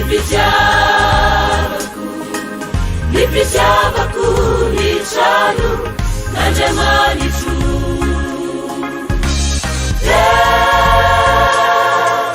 omeko azy zay volamena volafotsy analako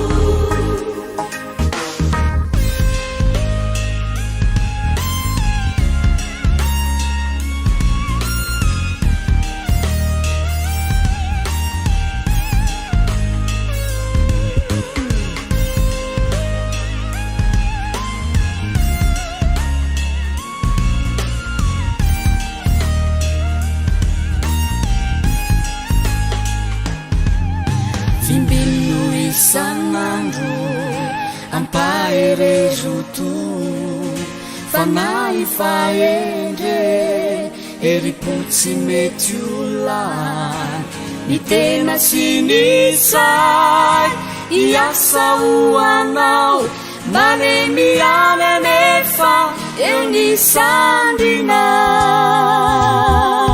tsy haiko ny andany naolany avoko famozatsonoa haefanaso ny saiko na ny aiky ny andro volako tsy ho lalako fa efoko havoko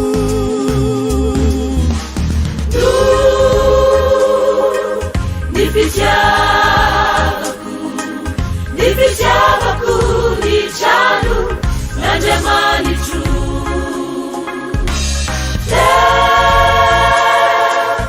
omeko azy zay volamena volafotsy ananako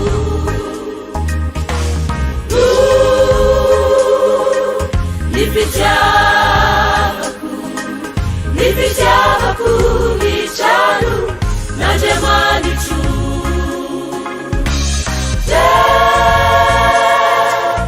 omeko azy zay volamena volafotsy ananako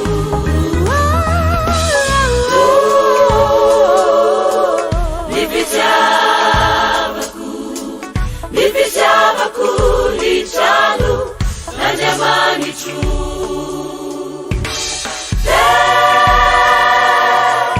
omeko azy zay volamena volafotsy ananako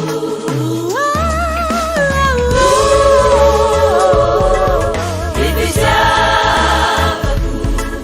fitiavako ny trano n'Andriamanitro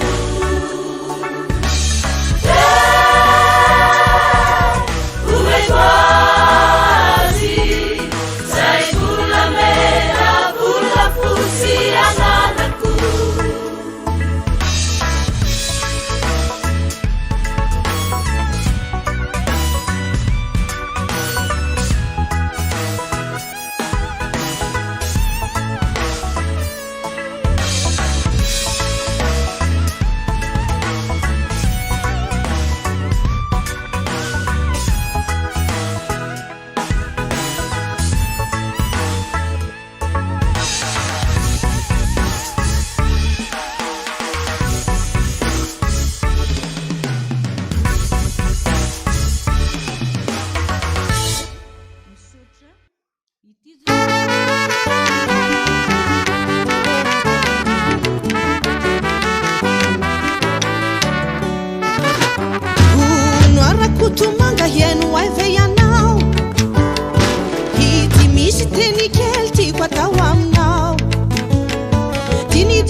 tany amindriana faefatra 20 ny fitambarany 520 dia ny voninahitra amin'izany dia man'Andriamanitra ireriany ary manamarina mandrakarivo izany fa mihainy vavaka sy mamaly vavaka eto amin'izao toerana masin'izao ilay Jesositsika dia amafisiny hoe tsy misy fianarana raha hariva ihany koa dia tsy misy fianarana voninahitra teo an'Andriamanitra ireriany.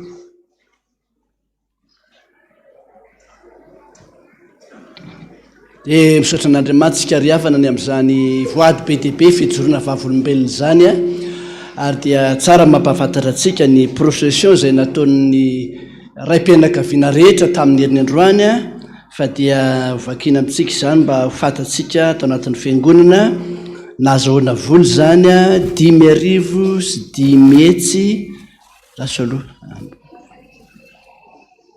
10,000 sy 10 sy 10 tapitrisa ariary teka mafy an Jesosy amin'izany sika dia miraso antsika rehetrarehetra samoten'Andriamanitra daholo dia ankalaza ny fety mahafinaritra daholo raha riva tsisy hevitrom-pivavahana eto raha riva ary tahaka izany koa fianaram-pianatry sy ny mpiomana dia anao heritsika izao fa satria manana didiko tsika hivavaka ho an'ny firenena ka ny hira ataontsika dia ny hira 430 sy 700 zanary eo tahino tany razanay androso lalandava andro fa izay amin'ny herin'ny androany moa dia firaisana latabatra amin'ny tompo ka dia miomana amin'izany koa miparefana san'ny tompo rehetra ry havany tsangantsika anao zany hiry zany ny andininy voalohany sy ny andininy faharoa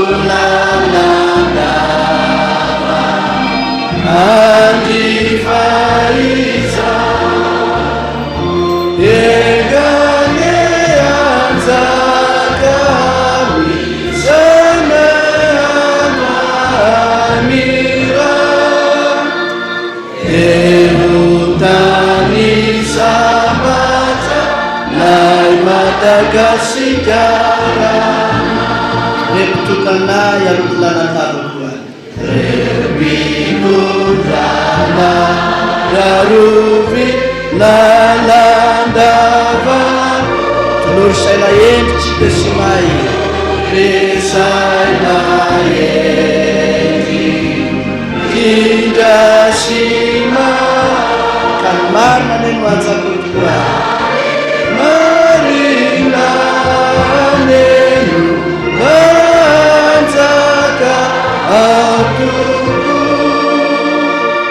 Demutani sabata Nai matakasigara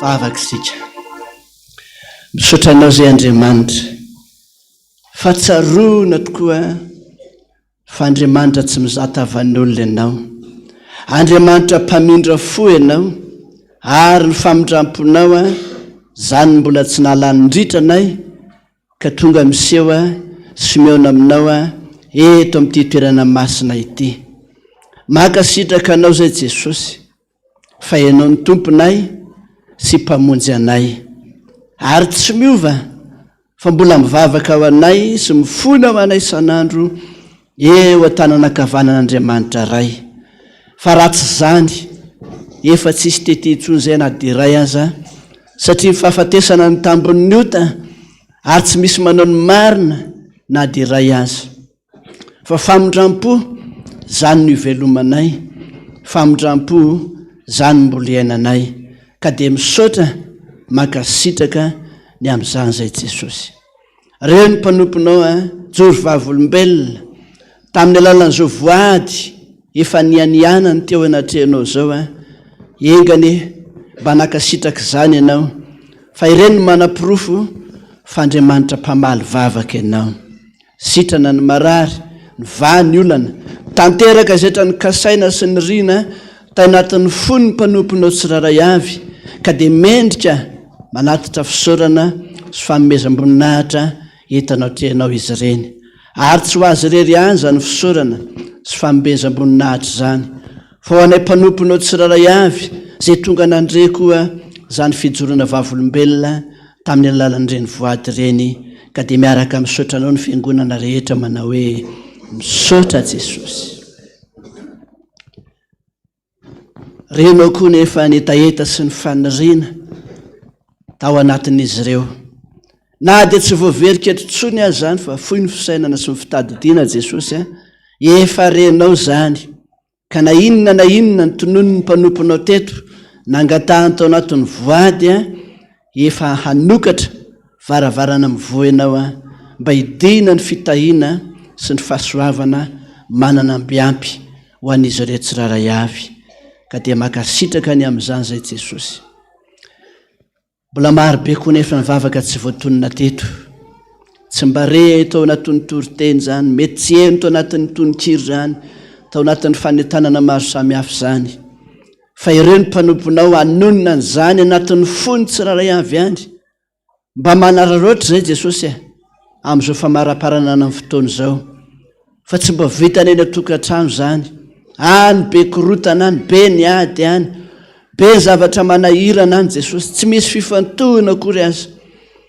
Ka dia eto amin'ity fotoana ity ianao no miteny hoe raha eto amin'izao toeran'izao ianareo no mivavaka dia miaina anareo any an-danitra, ka zay rehetra tonoy ny mpanomponao eto ka mifanaraka amin'ny sitraponao Andriamanitra dia ho avy ianao, tsy taredretra ianao araka ny teninao fa raha ity olo-manitra ity ny miantso miaino Jehova, ka dia henoy ary zay vavaka mangingina hoety ny mpanomponao tsiraray avy.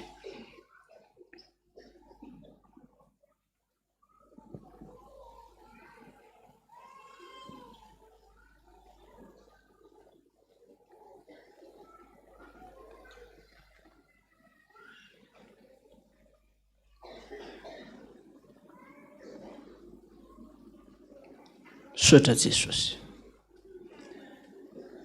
renao na dia sentotokana ihany aza, miainao an'izany eny an-danitra ianao, na dia nivavaka miverimberina aza fa mbola tsy nahazo, mbola miandry an'izany ny mpanomponao ary manantena an'izany Jesosy.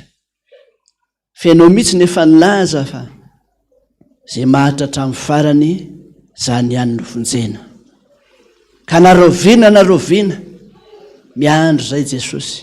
Ho ainy amin'iza tsony moa zay zao tontolo zao sy ny fomba mampanaony efa nielanay, efa nadononay, ka ho ainy amin'iza moa zay ianao ny tompon'ny arena sy ny voninahitra any an-danitra sy ety an-tany, efa nifidy anay, efa niatso anay, tsy miala aminao zay Jesosy, fa renao ny feo anay, renao ny fisenton'ny fonay, ary anamarina ny teninao anao androany hoe njany ny feo ny malalako, ho avy aho hamonjy azy.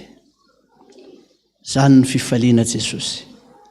Reo mpandray fanasan'ny tompo rehetra eo naminao eto amin'ilay latabatra masina zao, raha sitraky ny fonao amin'ny herin'ny androany, omany amin'izany no fomampanahany izy ireo mba hanamasina ny tenany tsiraray avy araka ny voalazan'ny soratra masina hoe akoho masina ianareo satria masina ho Jehovah Andriamanitrareo. Ka na iza mpandray fanasan'ny tompo Jesosy iomana eo aminao eto amin'ny latabatra masina amin'ny herin'ny androany, ataovy tafahoana aminao izy, vangeo ny mpanomponao tsiraray avy any atokantrano any, eny an-dalana eny, eny an-tsena any, any amin'ny toeram-piasana, any am-pianarana, naiza Jesosy, fa anyko ianao.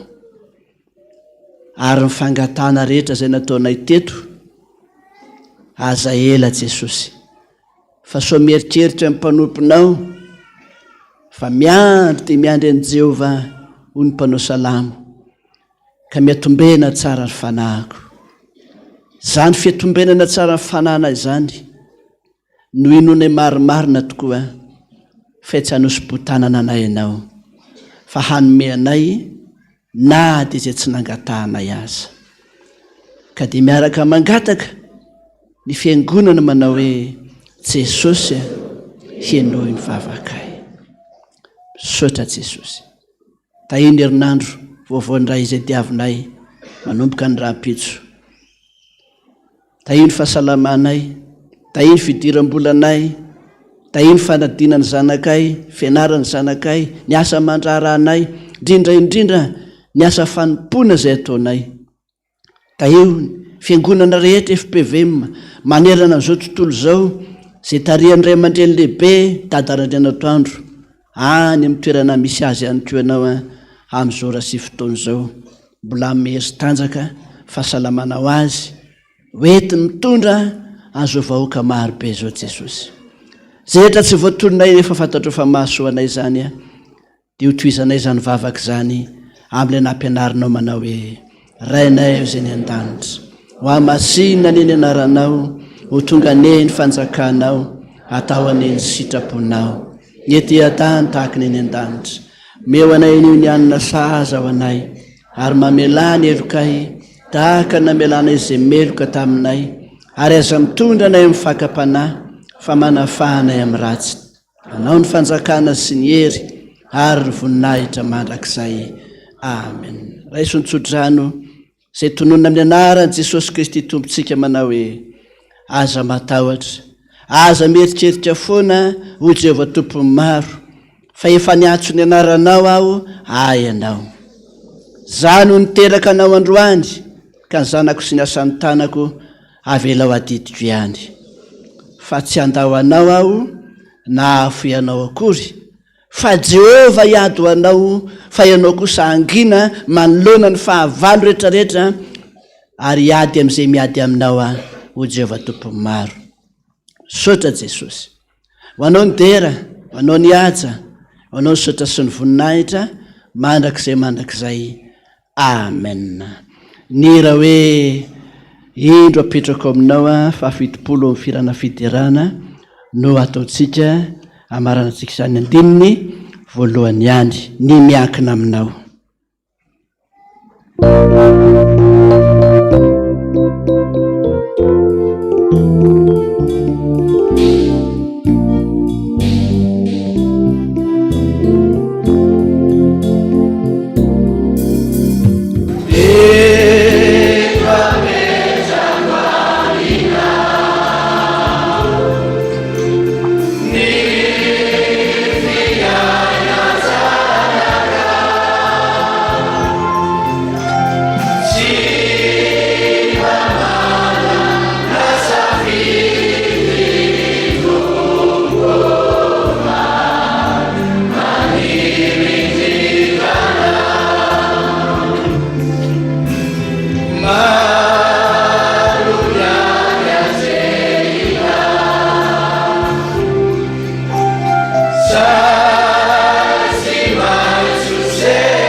vokilava tena marina izany mazamba sangisangy itompoko malala efa tsara ihany ve tsara ihany anareve tiatany sasisasenare nukinay mambary zany andeana mamanao nufizemba wafapusena suvali sutsambana alalaka tambi tambi teni mami rovali ni hatane ritumpuku misaucha efa tsara yani ve anareve tiatani sasisasenare nukinay mambary zany andeana mamanao nufizemba wafapusena suvali sutsambana alalaka tambi tambi teni mami rovali ni hatani ritumpuku misausha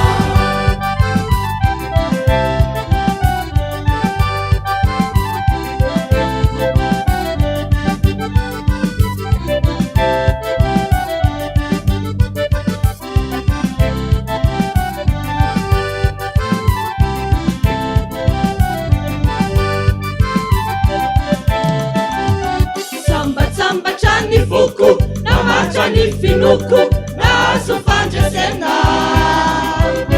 Peni vita kuwa nefa nena mikiurehecha tetenga fale mena Sufanisia na utesusi sakaisa fenutuki fareti saya gamba Sakia vuva itaraine nitaina shamitaine kama umewanzara Samba chani fuku na machani finuku na sofanjesena Peni vita kuwa nefa nena mikiurehecha tetenga fale menga Sufanisia na utesusi sakaisa fenutuki farete zaya gamba Sakia vuko itaraine itaina shamitaine kama umewanzara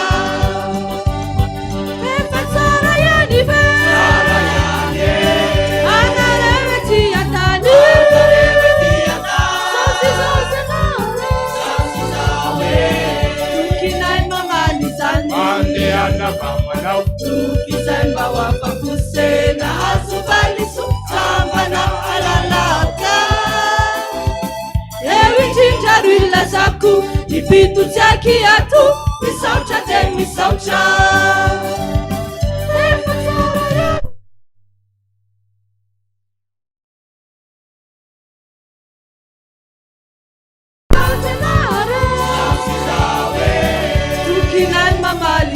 Andeana mamanao Nufizemba wafapusena suvali sutsambana alalaka Ewi jinjarwila zaku ipitu chakiatu